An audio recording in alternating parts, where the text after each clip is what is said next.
Start. Unlike natural calamities that are beyond human control, avoidable disasters resulting from human error or negligence prove more tragic and completely imbalance the intergenerational equity and cause irretrievable damage to the health and environment for generations to come. Such tragedy may occur from pure negligence, contributory negligence, or even failure to take necessary precautions in carrying on certain industrial activities. More often than not, the affected parties have to face avoidable damage and adversity that results from such disasters. The magnitude and extent of adverse impact on the financial soundness, social health, and upbringing of younger generation may have been beyond human expectations.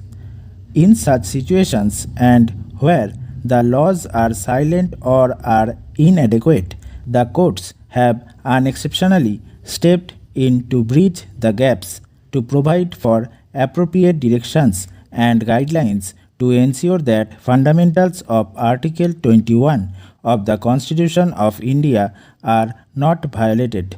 Para. The Bhopal gas tragedy is a glaring example of such imbalances and adverse impacts where, by court's intervention, poor and destitute have been provided relief and rehabilitation.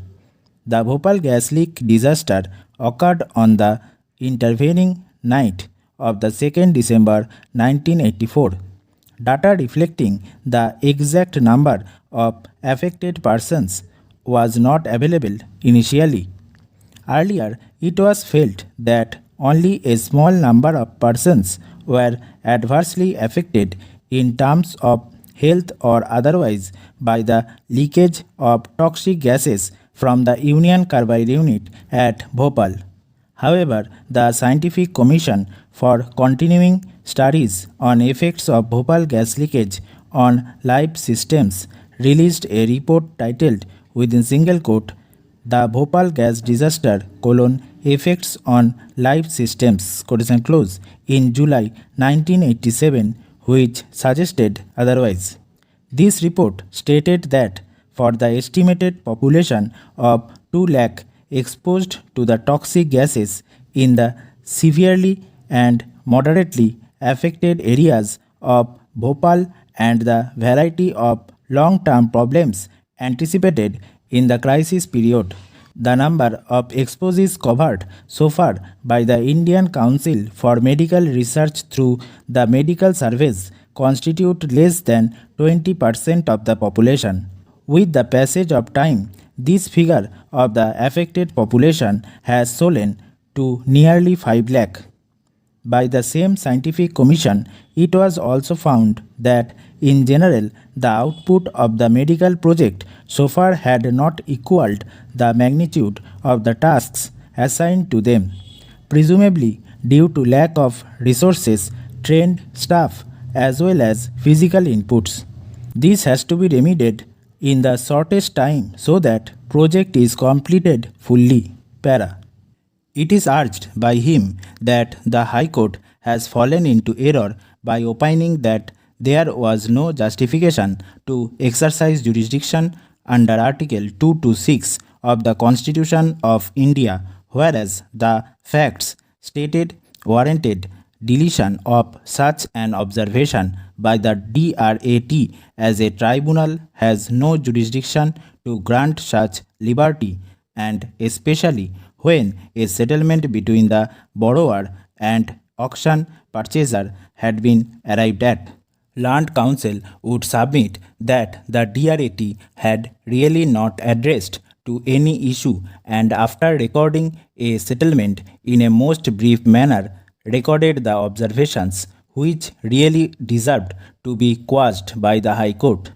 It is further canvassed by the Council that the High Court should have taken note of the fact that the order passed by the DRAT had already been complied with, and it was absolutely unnecessary to drag the bank to a further litigation which is contrary to the spirit of the Act and the purpose of recovery of debts due to Banks and Financial Institution Act 1993.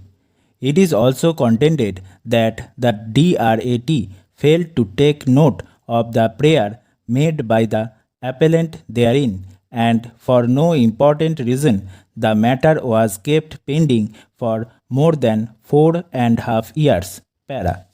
The Land Council, appearing for the respondent number 1, contended that he had paid the dues of the bank within the time fixed by the DRAT, and thereafter he had also transferred the property in favor of a third party due to financial difficulties. In essence, submission of Land Council is that putting the clock back is likely to cause serious loss to him. The Land Council, appearing for the action purchaser, submitted that on the basis of the liberty he had already filed a suit in the Delhi High Court and is entitled to pursue the remedy because the action was taken in hot haste by the bank in putting the property into action without indicating that litigation was going on between the borrower and the bank. It is urged by him, had the said fact was made known, the third respondent would not have participated in the auction.